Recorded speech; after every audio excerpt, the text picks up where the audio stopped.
성도를 위협하는 세계관의 공격 두 번째 시간입니다.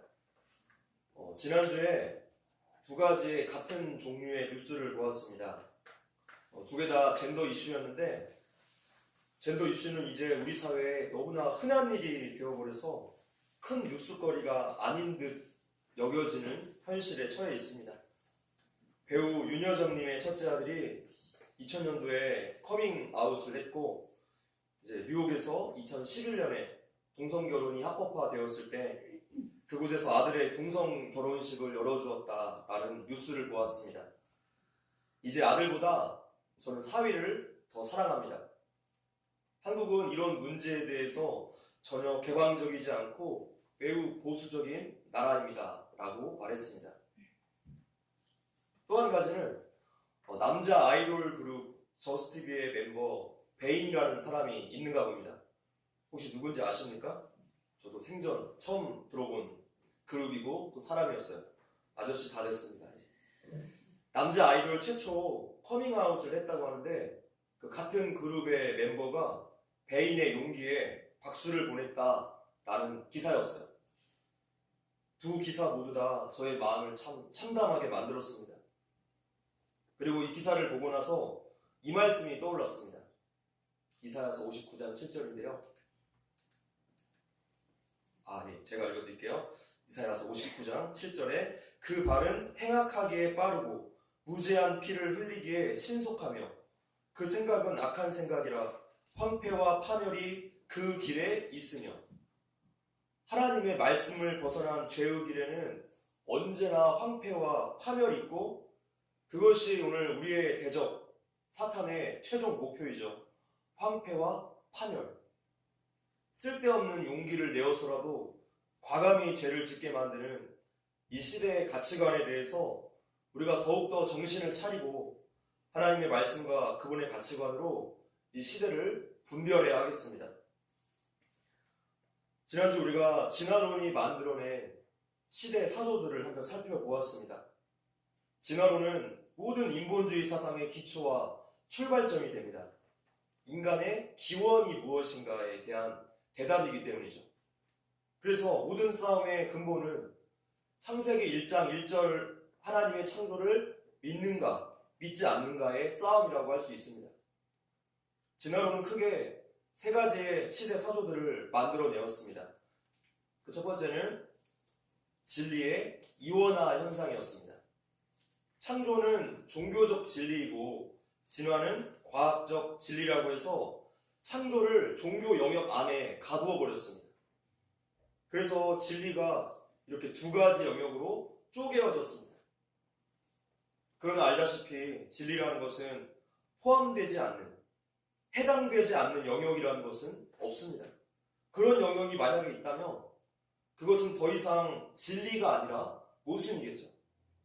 진리는 단순 명료하고 시간과 장소, 환경, 그 모든 것에 상관없이 항상 똑같은 결론을 내립니다. 예를 들어서 지구가 자전한다.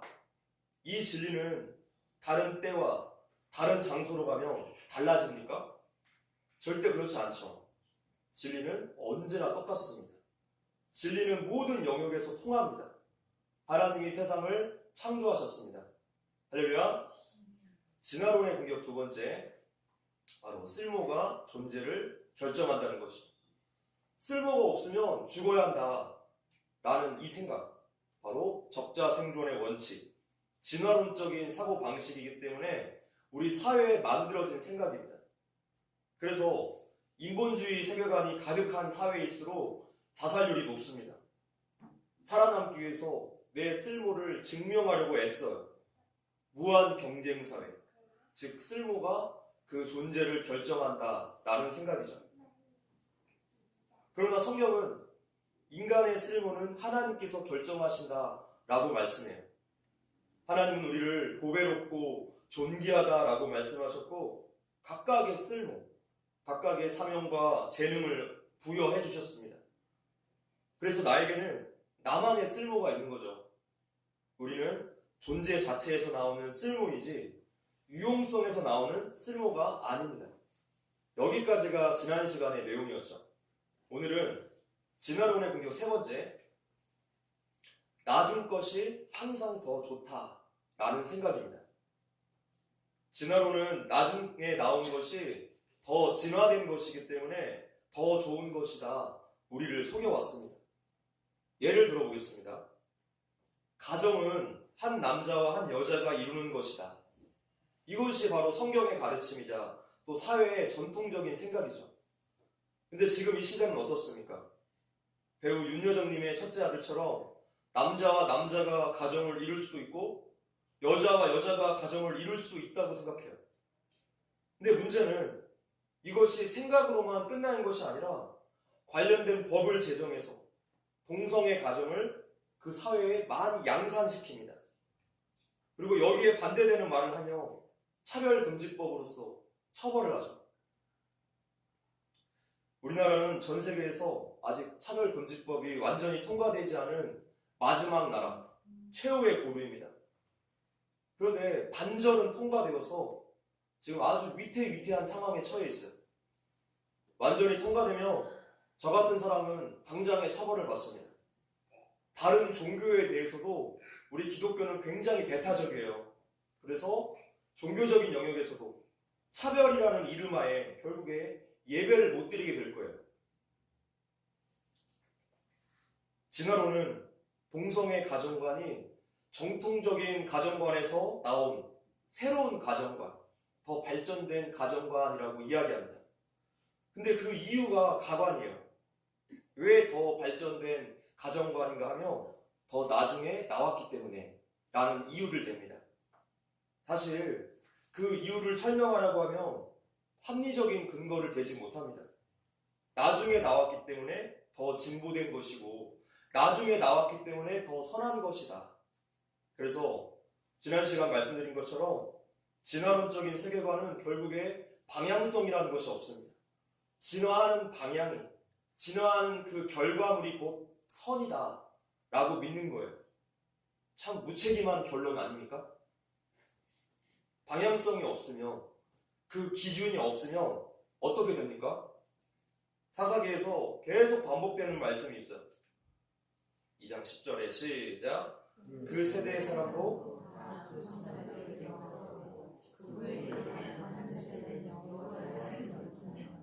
여호와께서 이스라엘을 위하여 행하신 일도 알지 못하였더라. 25절에 그때 이스라엘의 왕이 없으므로 사람이 각기 자기의 소견에 옳은 대로 행하였더라. 하나님을 모르고 하나님께서 행하신 일도 모르고 하나님이란 그 말씀의 기준, 인생의 방향성이 없으면 사람은 자기의 소견에 옳은 대로 살다가 망할 수밖에 없습니다. 태어날 때부터 가지고 태어나는 죄성 때문에 죄에 이끌려 살 수밖에 없는 존재이기 때문이에요. 수요 로마서 강의 때 말씀드린 것처럼 하나님을 떠난 인간에게 자유의지라는 것은 없습니다. 마귀에게 이끌려 사는 노예의 의지만 남아있을 뿐이에요. 그러면서도 내가 내 자신의 자유의지대로 사는 줄로 착각해요. 이것은 얼마나 불행한 인생이고 거기에 무슨 자유가 있겠습니까? 진리가 너희를 자유케 하리라. 자유와 행복이라는 것은 오직 진리 안에서만, 즉 하나님의 말씀 안에서만 누릴 수 있는 것이죠.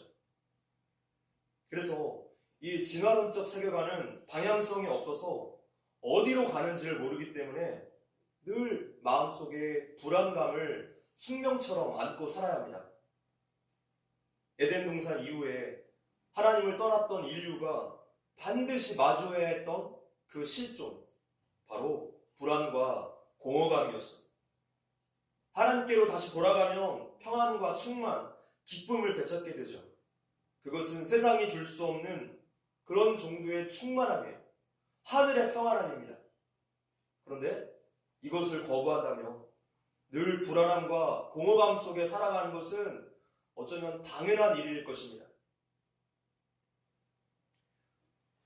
젠더 이슈도 마찬가지예요. 동성애가 전통적인 성 개념보다 진화된, 더 발달된 개념이라고 말하는데 그 이유는 똑같습니다. 더 나중에 나와서 그렇다는 거예요.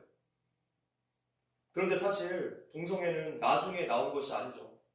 아담과 하와의 선악과 사건으로 죄가 이 땅에 들어오고 나서부터 그때 동성애도 함께 시작됩니다. 고대 시대 때에도 동성애가 무수히 발견되었어요. 노아 시대 때에도, 아브람 때 그 소돔과 고모라 땅에도, 로마 시대에도 언제나 이 동성애가 함께 존재했습니다. 합리적인 근거를 대지 못하면서도 동성애가 더 진보적인 개념이라고 말을 해요.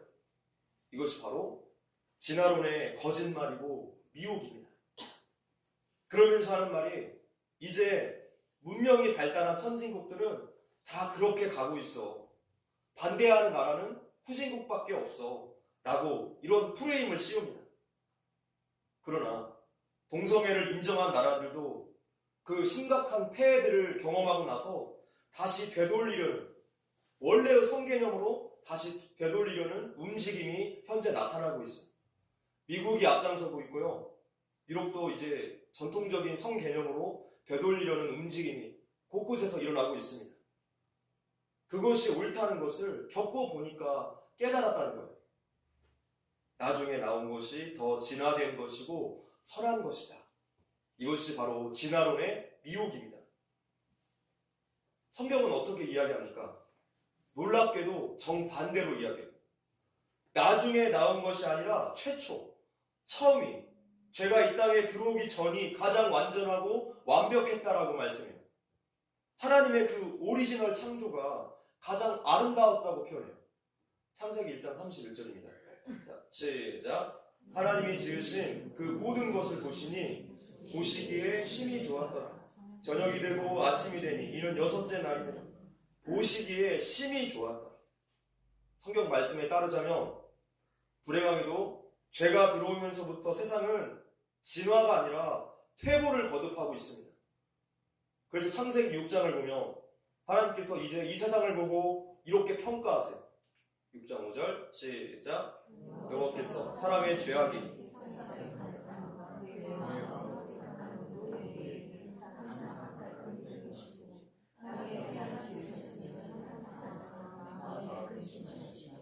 결론이 무엇입니까?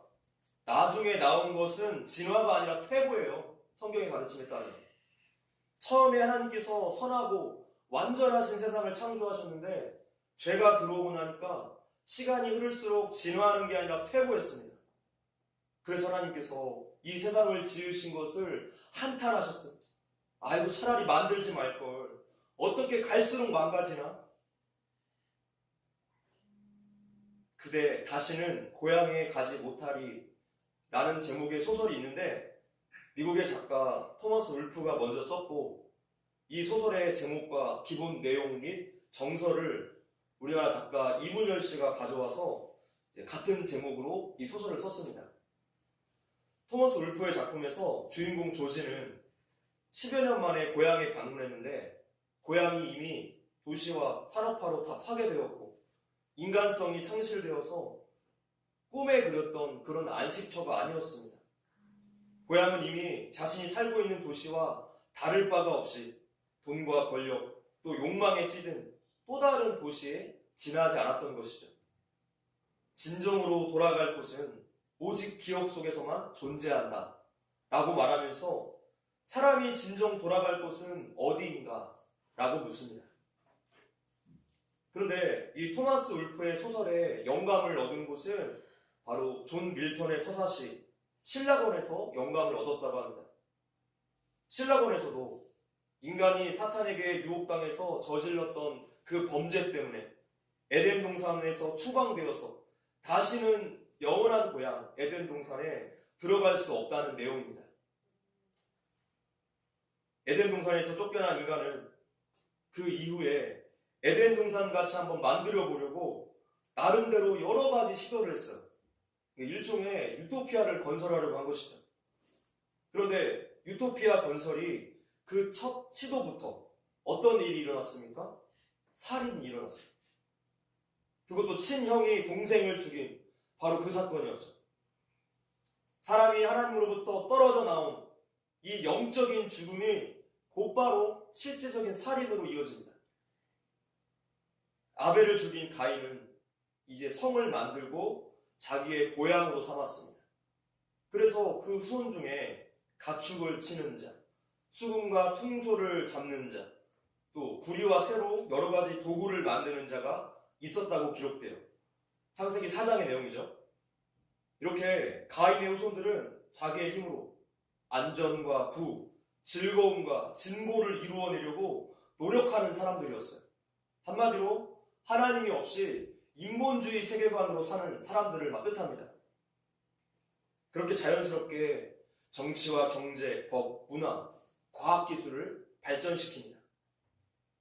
이러한 문명의 발전과 진보가 진정 안전과 행복을 보장해 주었습니까? 달에 사람을 보내고 인간의 유전자를 분석하는 시대가 되었지만 우주 어디에도 유토피아는 발견되지 않았고 인간 유전자 어디를 건드려도 에덴 동산 때 그 아담과 같은 완벽한 인간은 생기지 않았어요. 이제 21세기에 들어서 인류의 문제는 여전합니다. 아프리카에서는 오늘도 많은 사람들이 굶어 죽어가고 있고 전쟁도 끊이지 않고 계속 일어나고 있어요. 고독과 소외 현상은 더욱더 심해지고 있습니다. 다 정복될 줄 알았던 세균과 전염병은 어떻습니까? 여전히 창궐하고 새로운 형태로 발전합니다. 환경오염은 더욱더 심해져서 자연재해로 나타나고 있어요. 스마트폰이라는 놀라운 문명의 이기를 발견해냈지만 스마트폰 보급률에 따라서 도파민 중독으로 그 사회 우울증 환자가 급증하고 있습니다. 자, 과연 나중 것이 진보가 맞습니까? 과거보다 이 시대가 더 행복하다고 말할 수 있겠습니까? 전혀 그렇지 않다는 거예요. 가장 완전한 것은 하나님께서 처음 창조하셨던 바로 그 형태, 처음 계획입니다. 그래서 인간의 구원론에서 보면 인간을 구원시켜서 원래의 모습대로 하나님의 형상으로 회복시키려는 거예요. 인간을 처음의 모습대로 재창조시키는 것이 바로 하나님의 구원 계획이죠. 그러니 성도 여러분, 이 진화론적 세계관의 메시지에 속지 마십시오. 진보적인 사고는 굉장히 위험합니다. 진보적 가치의 뿌리에는 진화론이 들어있어요. 거기에는 하나님이 없습니다. 물론 무언가를 바꾸는 것 자체가 악한 것은 아닙니다. 문제는요, 방향성이에요. 방향성. 성경은 이러한 변화의 방향을 뭐라고 이야기합니까? 회복이라고 말씀해요. 회복. 다시 돌아가는 것. 성경의 변화의 방향은 명확합니다. 처음 상태의 회복. 하나님께서 처음 우리를 창조하신 대로의 회복. 하나님의 질서의 회복. 할렐루야.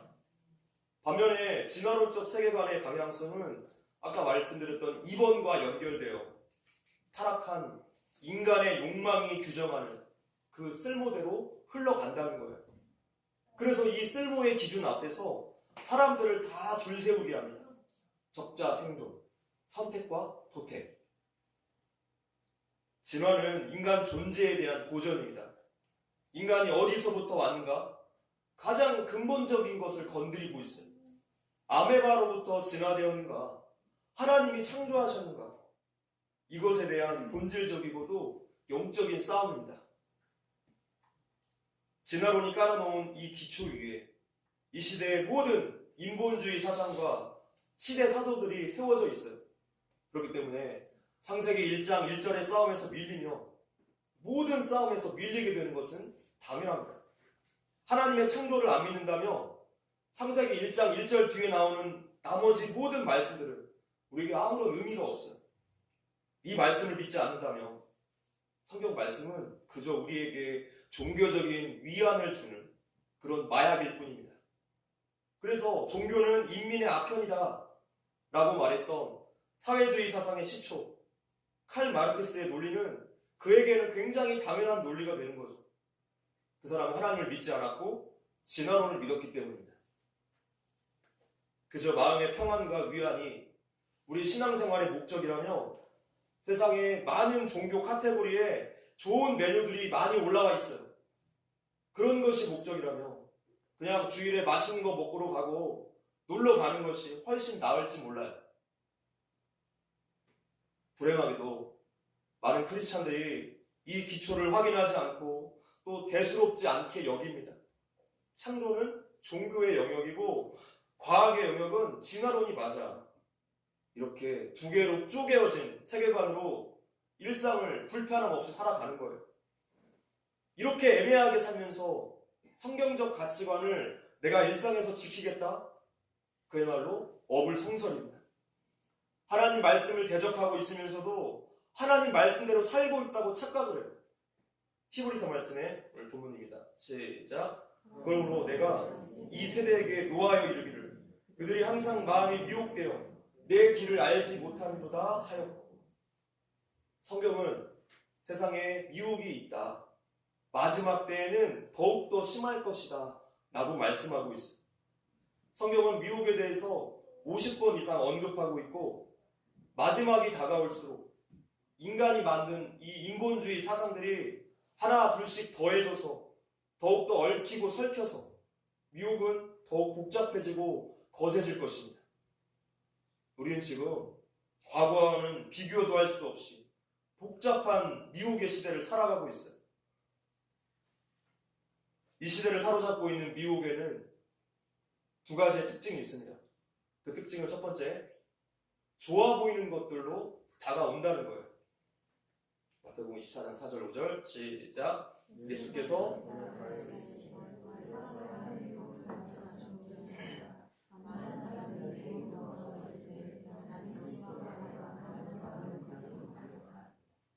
이 말씀은 꼭 자신이 예수라고 말하는 이단, 사이비 교주들에게만 해당되지 않습니다. 이것이 성경적인 거야 라고 말하는 사람들이 있다는 거예요. 우리 크리스찬들에게 이 시대의 미혹은 성경적이라는 이름으로 다가와요. 그렇습니다.